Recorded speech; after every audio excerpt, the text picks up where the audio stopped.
이제 50층입니까? 층수. 이것이 예, 그렇게 될 겁니다.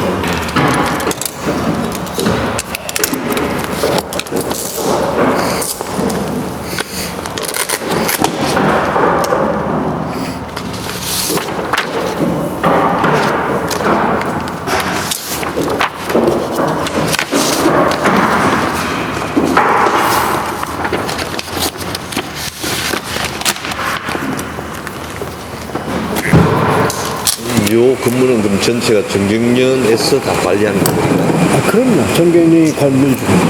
건물주라고. 그럼요. 이거 어마어마한데요. 이 자리에 이제 정조 회장님이 건물을 79년에 지셨죠. 79년. 네, 뭐 돈도 제일 많이 내시고 앞서서 내가지고 그 전에 우리 세 살다가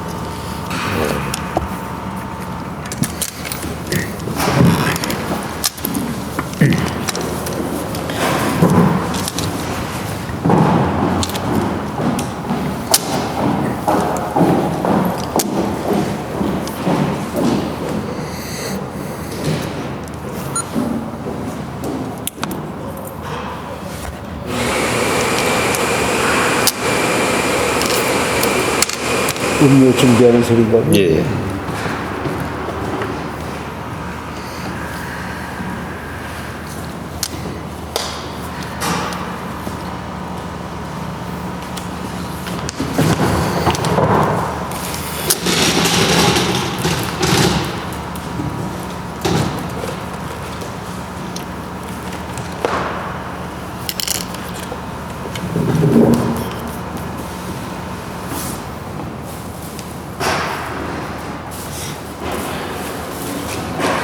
그래서 저차 가져오면 네, 그렇게 시작합시다. 합시다.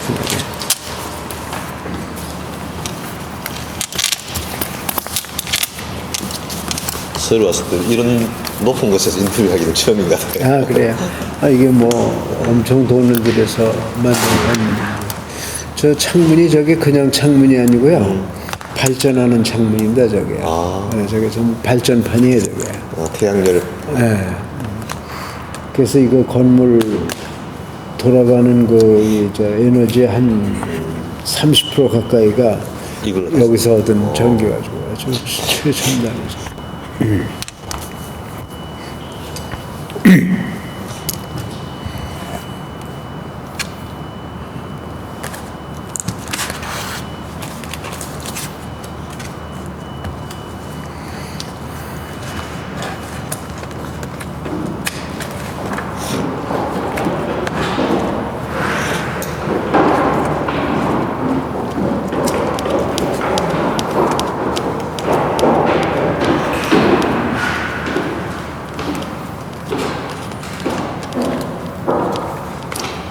지금 FK 미디어는 정경련 관련 모든 공식 행사를 기록하고 남기고. 저 전경련 관련뿐만 아니라 뭐 경제 경영 전반에 관한 출판 사업을 했죠.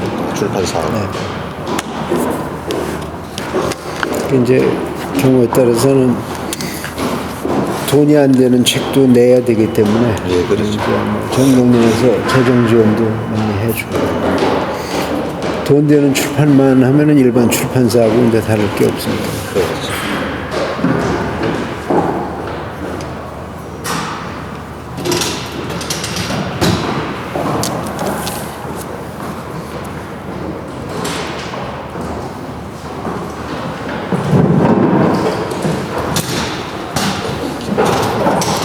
감사합니다. 나는 아메리카노. 네, 이거 다 아메리카노. 아메리카노. 네. 예, 감사합니다. 자, 찍으세요. 어이구.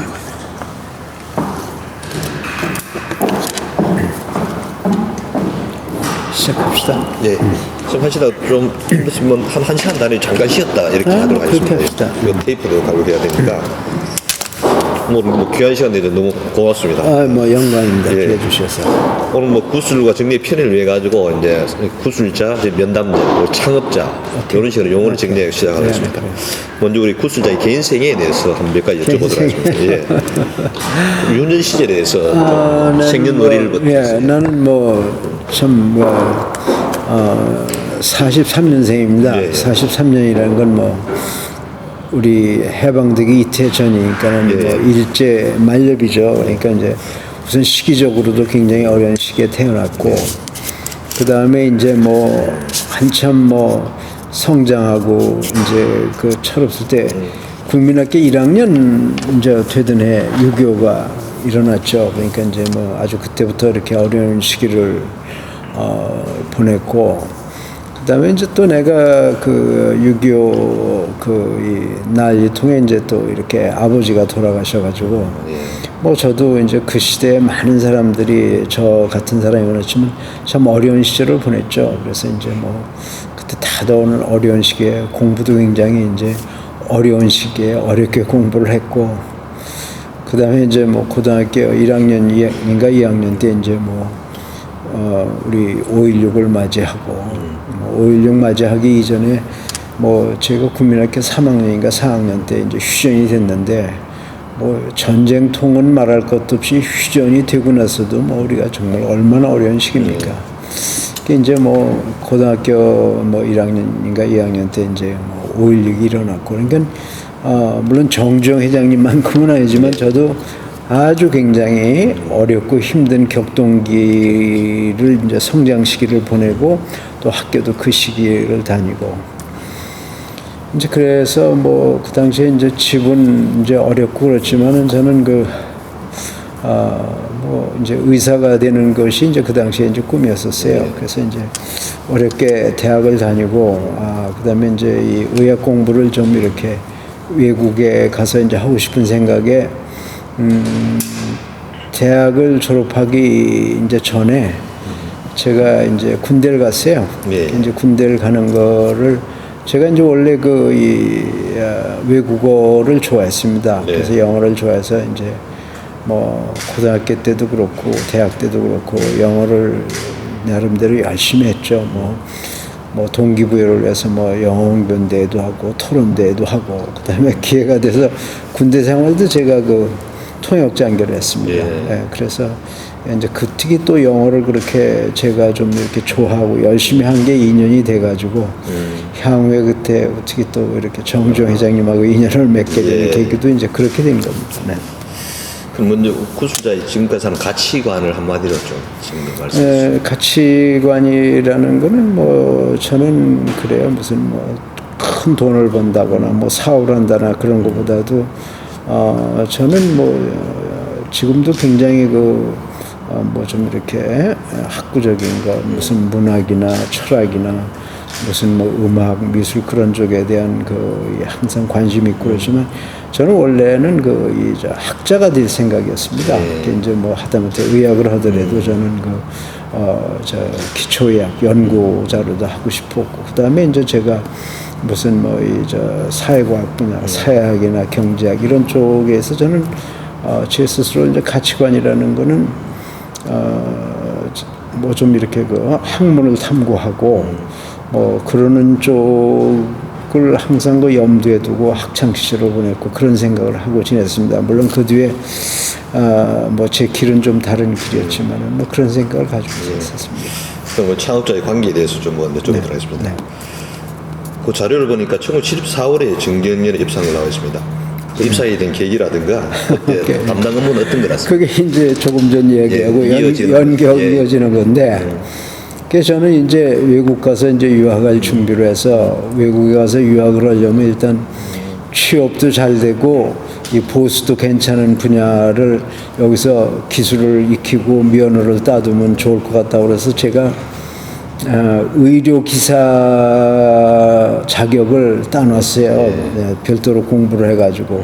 그래서 이제 외국에 가서 병원에 가면은 의료 기사들이 숙식도 제공해주고 보수도 좋고 그래서 이제 그러면서 이제 다닐 생각을 하다가 이제 제가 이제 그 시간이 걸리지 않습니까? 그래서 제가 이제 영어하고 이런 게 인연이 돼가지고 외국 기자단들하고 이제 이렇게 일을 했습니다. 조선호텔에 사무실이 있었는데, 이제 물론 영어는 이제 제가 뭐 나름대로 열심히 해서 이제 구사 능력이 있는데, 그때 74년이라는 건 어떤 해였었냐면은 정주영 회장님이 전경련 회장이 되기 전이었습니다. 예. 그때 이제 정주영 회장님은 그 당시에 한 14명 되는 우리나라 재계 총수들로 구성된 그 회장단, 14명 부회장 중에 한 분이었어요. 예. 근데 이제 전경련에서 이제 왜 저를 접근하게 됐느냐면은 정주영 회장이 70년대 초라는 건 뭐 조선소라든가 예. 자동차라든가 이런 쪽에서 막 그런 그 해외와 관련되는 그 사업을 막 시작할 때였어요. 근데 이제 그 당시에는 뭐 조선이나 뭐 자동차나 여타 분야도 한국에 이제 뭐 가지고 있는 기술 기반이 없으니까는 외국으로부터 자본도 들여와야 되고 기술 제휴도 받아야 되고 장비도 사와야 되고 그러는데 그 당시 뭐 지금도 그렇습니다. 영국이라는 것은 유럽의 경제 중심이었어요. 특히 돈을 우리가 조달할 때 자본시장의 중심이 영국이었고 유럽에 그다음에 많은 기술 같은 것도 영국을 중심으로 해서 이제 이루어지고 그다음에 이제 뭐 유럽 진출하는 시장 이런 것이 영국이 하나의 뭐 정말 그 국제 자본주의 시장이라는 국제 시장의 유럽의 중심이었습니다. 그래서 정주영 회장님이 이제 그때 뭐 자동차도 계획하시고 조선도 계획하시고 그런데 유럽이라는 나라가 굉장히 중요한 나라인데 그때 이제 전경련은 한편으로는 뭐를 하느냐면 그 시기라는 게 우리가 이제 뭐 가발이나 수출하고 뭐 싸구려 봉제품이나 이런 거 수출하고 그러는데 우리 산업을 좀 이렇게 선진화하고 뭐 그러려고 그러면은 우리가 외국하고 자본을 가지고 있는 나라, 기술을 가지고 있는 나라, 그다음에 우리가 필요한 생산 장비라든가 물자를 가지고 경제 협력을 왕성하게 해야 되는데 그러면 민간 경제계 소위 큰 기업으로 다 구성된 전경련에서 민간이 나서서 외국과의 그런 경제 교류를 앞서서 좀 이렇게 이 경제 교류를 활성화하는 걸 하자. 그러면 결승 경제 교류를 이렇게 활성화한다면 뭐가 중요했냐면 일단 만나야 되잖아요. 그러니까 뭐 영국이면 영국, 독일이면 독일, 플란스, 미국 거기에 그 나라의 최고 이 기업인들하고 우리 최고 기업인들하고 만나는 장을 만들자. 그게 뭐냐면 민간 경제계가 나서서 경제협력위원회를 만들어서 중요한 인사들끼리 만나서 서로 의견 교환을 하고 어떤 분야에 우리가 협력을 할 수 있는가. 특히 한국이 필요한 자본, 한국이 필요한 기술, 한국이 필요한 장비 이런 것들을 도대체 우리가 들여와야 되는데 그러면 그 만나야 되겠다. 그래서 그런 만나는 장을 만들기 위해서 국별협력위원회를 만들기 시작을 했습니다. 그 당시에 그 제일 처음에 중요도를 두고 만든 경제협력위원회가 한영경제협력위원회였어요. 한영경제협력위원회 주로 이제 우리나라 큰 기업들, 그다음에 영국의 큰 기업들하고 그렇게 이제 그 함으로써 뭐냐면은 한국에 그런 것들이 필요한 업체들이 영국에 갔을 때 개별 기업으로서는 만나기 힘든 기업인들을 만나고 또 개별 기업으로서 만들기 힘든 정부의 중요한 인사들도 만들고 아주 굉장히 중요하다는 걸 알고 특히 정주영 회장님이 그 필요성을 아주 그 가치를 누구보다도 절실히 느끼셨습니다. 그래서 한영경제협력위원회가 우리가 거의 초창기에 만든 초창기 협력위원회 중에 하나였어요. 그 다음에 그럼 한영경제협력위원회를 우리가 만들었는데 가능하면은 그쪽 중에 한영경제협력위원회를 만들어서 영국 경제계 인사들에게 노출시키고 그 사람들하고 접근의 기회를 만들고 사업 기회를 논의할 기회를 가장 필요로 하는 인사가 누구냐? 아까 말씀은 조선 자동차 이런 계획을 한참 하니까 정주영 회장님. 당시 전경련 부회장 중에 한 분, 정주영 회장님. 그래서 정주영 회장님을 한영경제협력위원회 창설과 함께 초대위원장으로 다 모시자. 그게 뭐 정주영 회장님 뭐 굉장히 필요하신 거고 뭐 대환영을 하시고 국기 수락을 하셔가지고 위원장이 되셨는데 문제가 하나 있어요. 정주영 회장님이 뭐 아주 총명하시고 그래서 아시다시피 그 시골에서 초등학교지만 1등인가 2등으로 뭐 당신 말씀에 의하면 음악을 조금 떨어서 2등을 했지 사실 자기가 1등 하는 공부를 잘하시고 뭐 머리가 좋으신 게 일본어는 뭐 우리말 못지않게 쓰시는데 영어는 배우실 게가 없었잖아요. 네. 그러면 정조 회장님이 누군가는 입이 되고 귀가 될 사람을 찾는 거예요. 근데 이제 그 당시에 전경련 국제문제의 고문을 맡았던 하버드 나온 칼 L. 브루스라는 사람이 있었어요. 그래서 저는 그 미국 기자단들하고 일하고 이 사람이 또 미국 이 언론기관을 대표하는 그런 매체도 맡은 저하고 친구였죠. 그래서 저도 추천을 하는 겁니다. 그 이제 이 미스터 브루스 얘기를 들어보니까는 전경련에서 필요한 분야니까 내가 또 군대 생활하면서 미군 사령관 또 한국 장교 전속 보관돼서 제가 의전도 알고 그다음에 뭐 통역도 해본 일이 있고 그다음에 이제 저는 뭐 이제 뭐 대학교 다니면서도 이제 뭐 영어 연설 웅변도 하고 뭐 그러니까 뭐 그래 보니까는 뭐 의전도 알고 뭐 그러니까 그 제가 잘할 수 있을 것 같아요. 그게 중요한 게 그런데 나는 유학 준비를 하고 있었거든요. 그런데 아 좋다 뭐 전경련이라는 데가 그리고 사무실도 그 당시에 대한민국에서 제일 좋은 빌딩이 3.16 빌딩이었어요. 그때 그 대한민국에서 제일 좋은 빌딩입니다. 아, 뭐 빌딩도 근사하고 우리나라 재벌 총수들이 모인데 그러니까는 거기서 내가 유학 갈 때까지만 가서 한번 분위기도 알고 또 좋은 빌딩 가면 또 우리에서 근무하고 우리 뭐 재계 높은 분들도 많으니까 그 분위기 파악하고 그러는 거 뭐 내가 군대에 있을 때 이제 제가 이 군대에 있을 때 미군 사령관 제가 이제 미군 사령도 주한미 군사 고문단장 부관을 했어요. 그러니까 뭐 그 당시에 뭐 정말 뭐 이 저 육군 참모총장을 했던 서종철 대장, 뭐 한신 사령관, 뭐 이게 높은 분들 그 관계도 알고 그러니까 그런 분위기가 좀 괜찮더라고요. 그 이 높으신 분들한테 눈에 띄기도 하고 칭찬도 받고.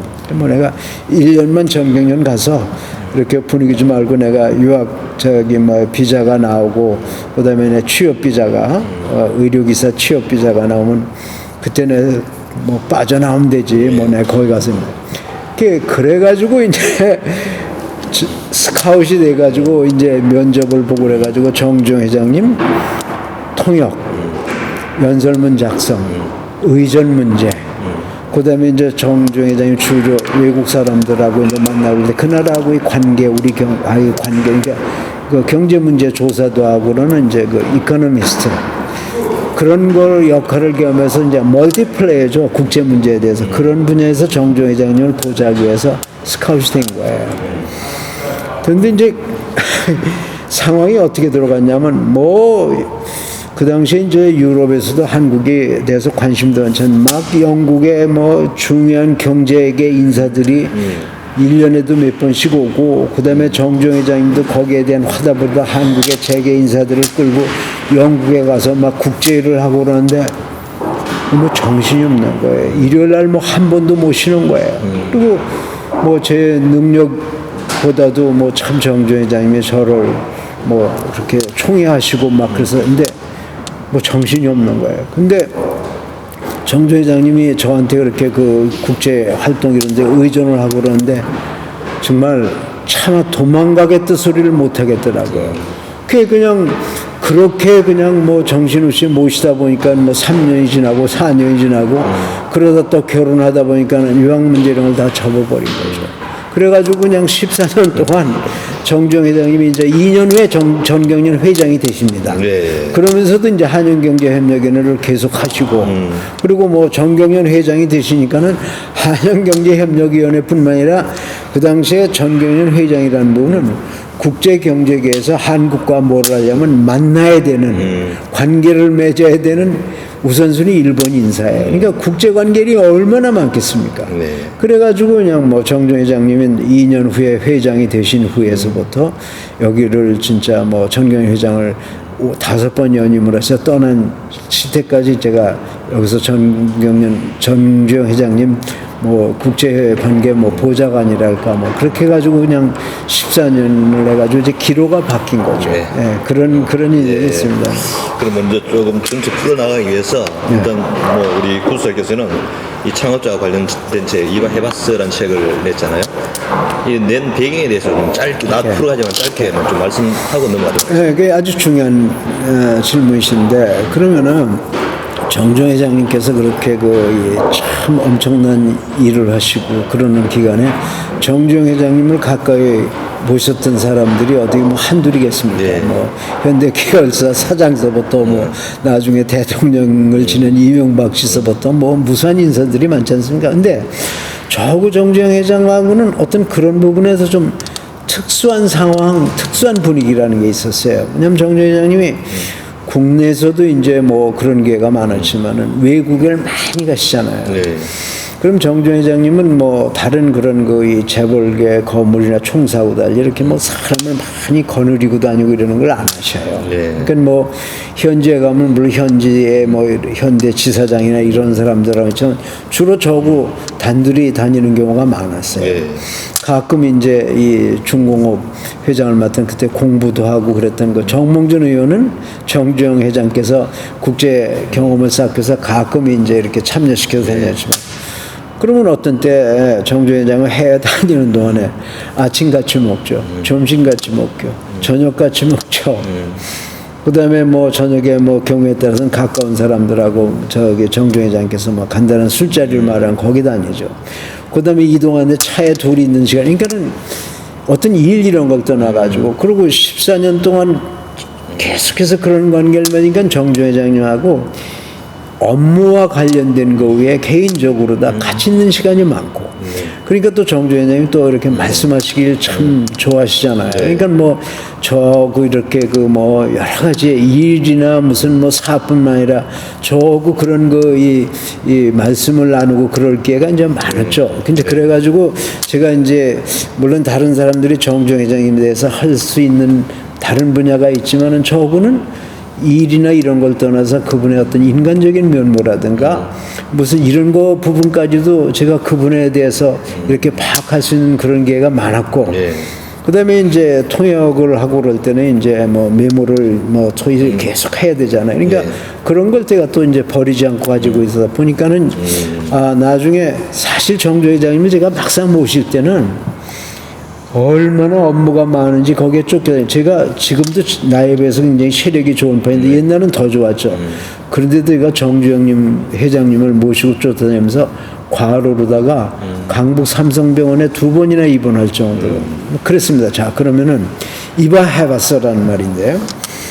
이제 물론 이제 뭐 정주 회장님이 현대그룹 내에서 현대 일과 관련해서도 이제 뭐 그런 일이 있겠지만 정경련 내부에서도 정종 회장님은요 무슨 그런 큰 인물이 협회 이런 걸 맡았을 때 뭐 명예직 비석하게 이름만 걸고 그런 경우는 정종 회장님은 스스로도 말씀하셨지만 자기는 어느 단체든가 뭐 공익단체든 뭐든 간에 뭐 일을 맡으면 나는 오하는 건 안 해. 거의 상근의 회장이에요. 그 바쁘신 양반이 일주일에 한 2번씩 와서 이제 업무 보고를 받고. 자, 그런데 이봐 해봤어라는 거는 무슨 얘기냐면은 일단 이제 현대 저 사업을 하다 보면은 정종 회장님 일이라는 게 이 양반이 평생 이 양반이 주장하는 바가 있어요. 쉽고 누구나 할 수 있는 일은 별 볼 일 없는 일이야. 어렵고 힘든 일이라는 거는 뒤집어 말하면 다른 사람이 못한다는 일이야. 어렵고 힘든 일이라는 것은 하면은 그만큼 가치가 있는 일이라는 다른 표현이야. 그러니까 어렵고 일은 그만큼 헐 가치가 있다는 일이야. 자, 그런데 말이야. 정종 회장님이 얼마나 의욕이 넘치신 분입니까? 상상력이 뛰어나신 분입니까? 그러니까 정종 회장이 어떤 사업 계획을 딱 지시를 해서 과제를 사장단들한테 주면은 다 어려운 일이란 말이에요. 다 해보지 않았던 일이란 말이에요. 그러면은 계열사 사장들이 그룹 회사 사장들이 어려운 일을 맡으면 뭐를 의미합니까? 그걸 하는 동안에 죽어나지 않습니까? 적당히 못하니까 죽어나잖아요. 그 다음에 잘못되면 자기가 인책을 받지 않습니까? 그러면 일이 어려우면 어려울수록 정 회장님 말씀대로 가치 있고 중요한 일일수록 부담감을 느끼는 거예요. 그러면 내가 그리고 정말 어렵거든요. 그러면 이 사람들이 이제 기본적으로 다 타당성 조사를 해가지고 정정회장한테 설명을 해요.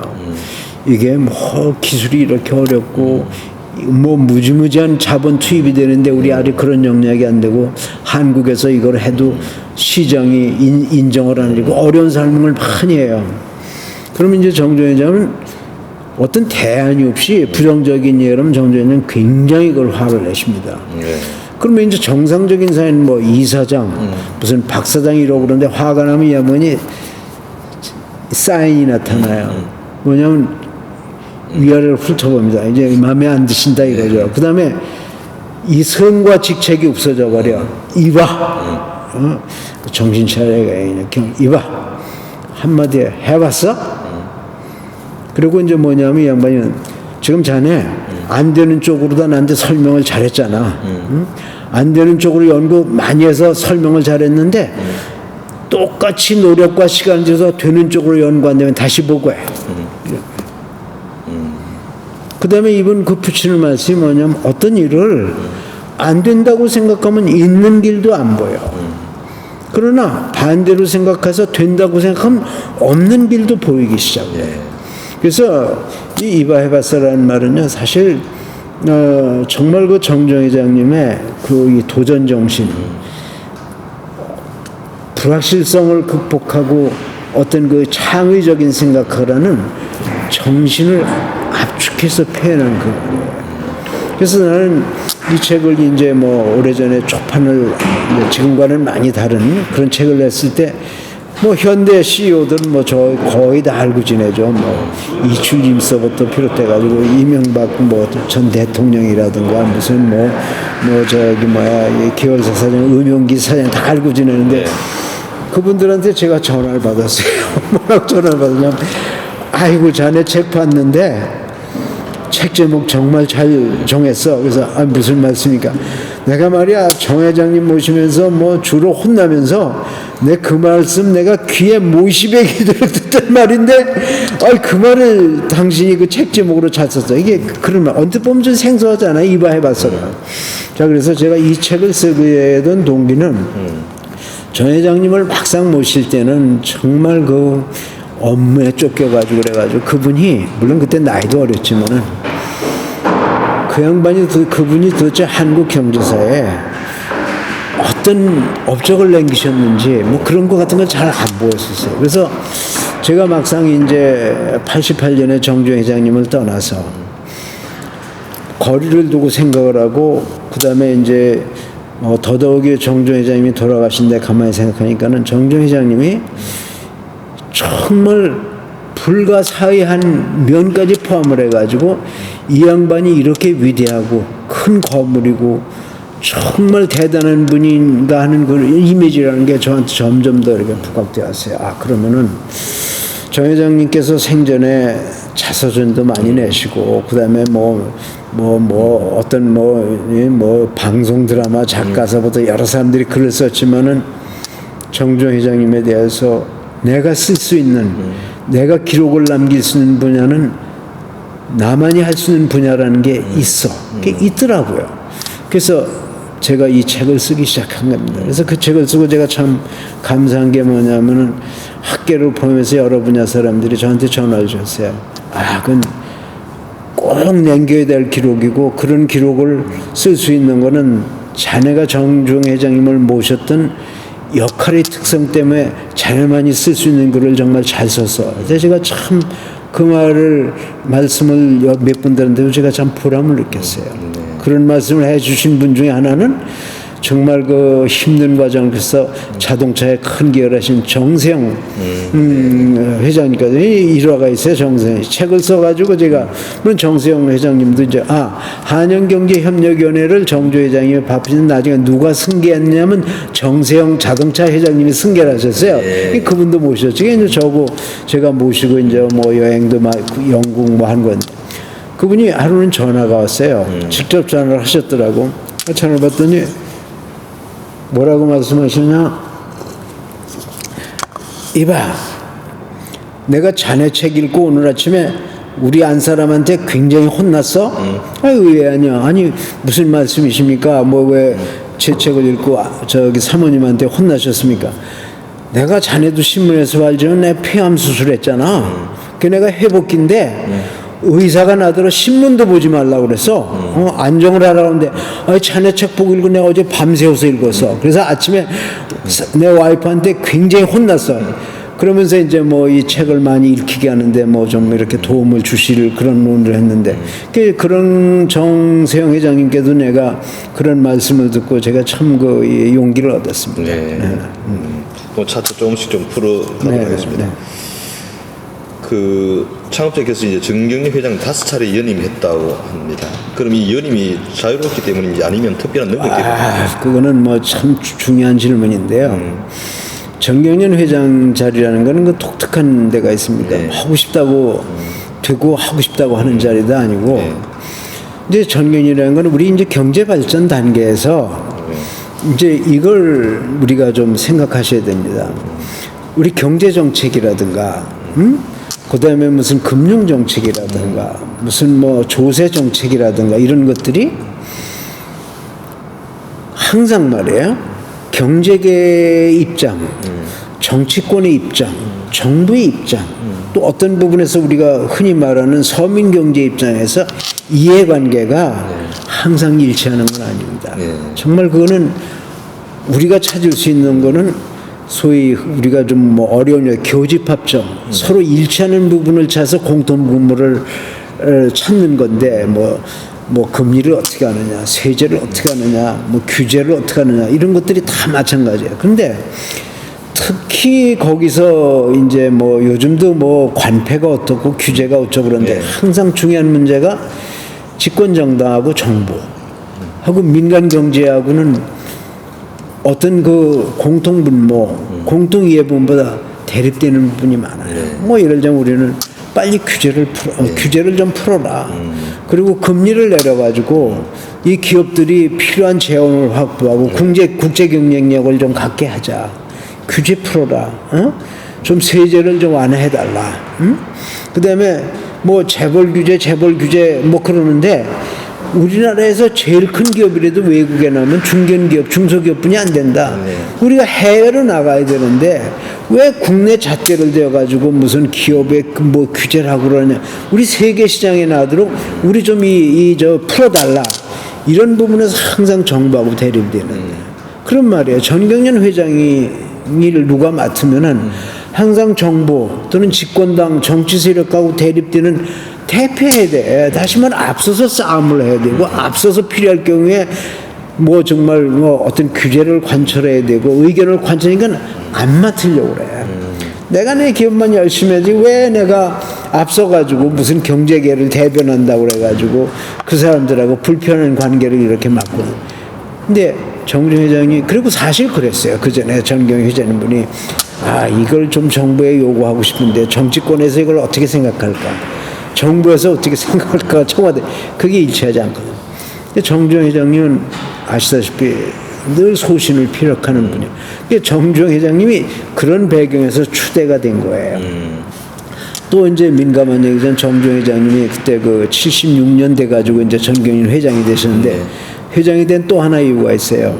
이 우리 지금 좋은 건물에서 인터뷰를 하는데 그때 전경련이 3.11 빌딩에 25층하고 28층 두 층을 세 들어 살았습니다. 세 들었는데 뭐 그때 대한상의도 건물이 있고 무역협회도 건물이 있는데 뭐 재벌들 조직이라는 전경련은 막상 건물이 없어서 세 들어 살았었네. 근데 그 당시에 정말 여의도 땅값이 뭐 모래밭 쌀 때 전경련 사무국에서 이제 회장 몇 분하고 해서 땅은 이 자리에 마련해가지고 쓴데 돈이 있어야 건물 있죠. 그러면 전경련 회장단 중에서 누가 먼저 돈을 내놓고 나 돈을 냈으니까 당신도 돈을 내십시오. 그래서 전경련 회장관을 졌는데 그 당시에 아무도 그걸 못했어요. 그래서 정경 회장님은 한영경제 하면서 전경련 회장단 중심에 왔고 또 전경련에 대한 그 국제 협력을 하시면서 애정도 생기고 그랬으니까는 정종 회장님을 내세우면 이 양반이 그때 뭐 돈도 많이 벌으셨으니까 먼저 돈도 좀 내겠구나. 그래서 전경련 회장을 추대한 그런 중요한 또 이 핵심 멤버들 중에 의도가 나면 정주영 회장을 내세움으로써 해관 건립이 추진되겠구나. 네. 그래서 정주영 회장님이 회장이 되신 거예요. 그래서 먼저 돈을 내놓으시고 내가 내놨으니까 당신도 출연해서 여기에 이 전 건물을 79년에 지게 된 건데 자 중요한 왜 5번 연임을 하셨냐 이거. 정경련 회장이 딱 드시고 보니까 뭐 개성이 굉장히 강하신 거예요. 의견 개진 분명하시고 중요한 얘기가 있어요. 이제 우리가 뭐 전경련 많은 사업 중에서 이제 우리가 뭐 방향을 결정하면 일단 우리가 신문에 냅니다. 여론 조성을 해야 되니까는. 그리고 동시에 정부의 건의안을 내요. 뭐 경제부처, 뭐 기관이 됐든 뭐 그 당시에 상공부가 됐든 뭐 청와대도 이제 당연히. 그럼 내기 전에 이제 우리가 업무 보고를 해요. 회장님, 우리가 이러이러한 경제 현안에 입각해서 이런데 우리가 이런 의견을 내겠습니다. 이런 건의를 내겠습니다. 보면은 중진 회원들이 보면 맞는 얘기인데 이런 걸 얘기를 하면 지금 정부가 경제부처가 청와대가 뭔가 잘못하고 있다는 얘기가 되잖아요. 그렇잖아요. 뭘 개선하고 그러면 그때 시기가 오는데 건드리게 됩니다. 그러면 이걸 이제 가결을 해야 되는데 무슨 투표를 하는 거라지만 중의를 모아야 되는데 이제 이런 의견이 나와요. 아이고 정 회장 그거 그 사람들도 다 아는 얘기고 다 아는 얘기인데 괜히 그래가지고 괜히 전경련하고 이 청와대 또는 뭐 경제부처 관계를 뭐 좀 이렇게 좀 더 껄끄럽게 할 필요가 있어. 다 아는 건데. 그럼 정 회장이 뭐라 그러신지 아주 대표적인 거예요. 나는 이제 그 당시에 뭐 실무 책임자지만은 보고하러 회장단위에 들어가서 배석을 하니까 이걸 듣고 볼 수 있단 말이에요. 당신들 이거 나가게 되면 같이 정부 사람들한테 밉보일까봐 그러지. 됐어. 나가서 근데 다 이 재벌 총수는 뭐 정부 관료 이런 사람 다 개인적인 친분들이 있잖아요. 가서 뭐라 그러면은 당신들은 정부 곤란하게 할까봐 다 반대했는데 나 정주영이 혼자 주장해서 이거 관철됐다고 그래. 내가 앞설 테니까. 그런 개성이에요. 그러니까는 뭐 정말 그런 리더십이라는 게 뭐 요즘도 없지만 그 당시에는 그 당시 시대적 배경으로는 불가능했거든. 그러니까는 뭐 재계에서 얼마나 좋아요. 정주영 회장이 뭐 그런 거 불사하고 총대를 매여가지고 규제개혁, 무슨 금융정책, 무슨 뭐 이런 게 앞서서 내니까 뭐 계속 그냥 정주영 회장이 중간에 좀 물러나고 싶어도 계속 추대를 해가지고 그렇게 10년 동안 5번 연임을 하신 거예요. 그래서 그렇게 오래, 그리고 제가 이제 그 관계 이제 전경련에서 어떤 저 특집 글을 쓰는 과정에 제가 그 부분을 썼는데 그때 정말 전경련이 역할이나 이런 부분에서 시기적으로 중요했지만은 그 어려운 시기가 얼마나 많았어요. 11.6 대통령 시에 5.18, 12.12로 예전에 신군부 등장 뭐 그런 어려운 시기에 경제라는 게 말이야 정치나 사회에서 가장 중요한 이슈 아닙니까 지금은 이데올로지보다도 거기에 한가운데 정주영 회장이 쓸 뿐이 없잖아요. 그러니까 얼마나 정말 도전 요소가 많았어요. 그때 정말 엄청난 일을 해내셨고 그런 전경련 재계의 리더십이라는 거는 정주영 회장이 10년 동안 전경련을 맡았을 때가 정말 전무후무한 그런 이 전승기였다고 할 수 있죠. 그건 누구나 다 인정을 해요. 전경련 역사가 말해주시. 정말 대단한 시기죠. 그래서 정주영 회장님께서 그런 10년 연임을 하게 된 배경이 있습니다. 좀 이제 좀 약간 디테일한 부분으로 들어와서 이제 구술자의 책에서도 뭐 여러 가지 36개 에피소드를 얘기하고 있습니다만은 우리 한 가지 꼭 이제 선생님 목소리를 좀 담아야 될 게 이 자동차 개발의 비화 요 부분에 대해서는 조금 말씀해 주셔야 될 것 같습니다. 그건 아주 중요한 부분인데 이제 거기에서는 제가 이제 뭐 드릴 말씀이 특히 좀 있습니다. 뭐냐면 이제 산업 발달이 되고 그다음에 이제 경제가 이렇게 활력을 갖자면 수송이라는 게 얼마나 중요합니까? 물적 유동, 그다음에 무슨 뭐 인적 유동. 그래서 그 당시에 누구나 방향으로서는 한국의 자동차 공업이 발달돼야 된다. 근데 자동차 공업이 발달되는 방향은 뭐 몇 가지를 생각할 수 있어요. 첫째는 아시다시피 자동차 공업은 말이에요.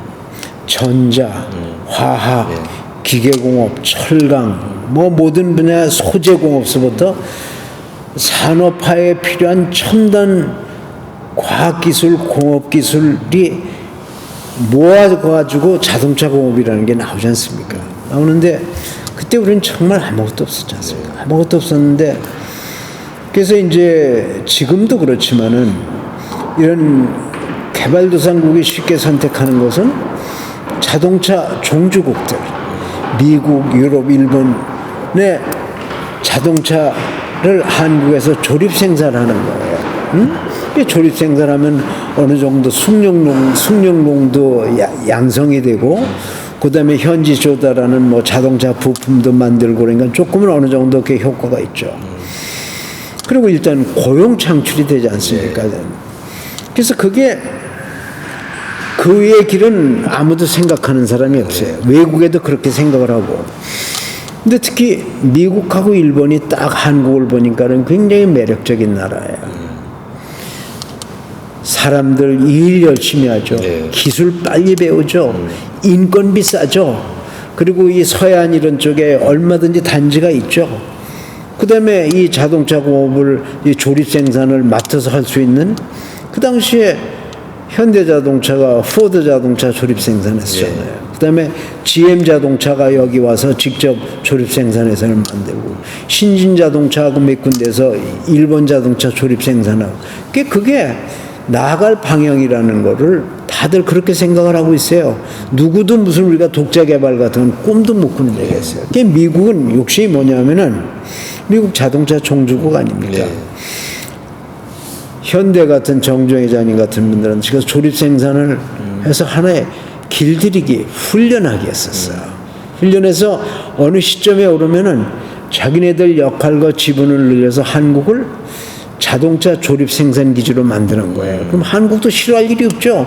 어느 정도 숙련공 양성되고 일단 부에 창출되고 그 다음에 무슨 뭐 고용 창출되고 그리고 뭐 얼마나 쉬운 일이에요. 자기네들이 기술, 디자인, 뭐 개발 뭐 하다 보면 주요 부품 당연 그게 당연한 걸로 알고 있어요. 그리고 미국은 또 하나 특히 적극적인 목적을 가진 이유가 있었습니다. 이건 참 중요한 일인데 이게 중국을 문호 개방을 미국이 했는데 중국은 뭐 13억 인구에서 엄청난 폭발력을 가진 시장 아니에요. 그 다음에 자원 풍부한 뭐 동남아시아, 아세안 국가들 엄청난 시장이 이제 올라갈 텐데 이게 한국으로 저기 뭐 그 중국하고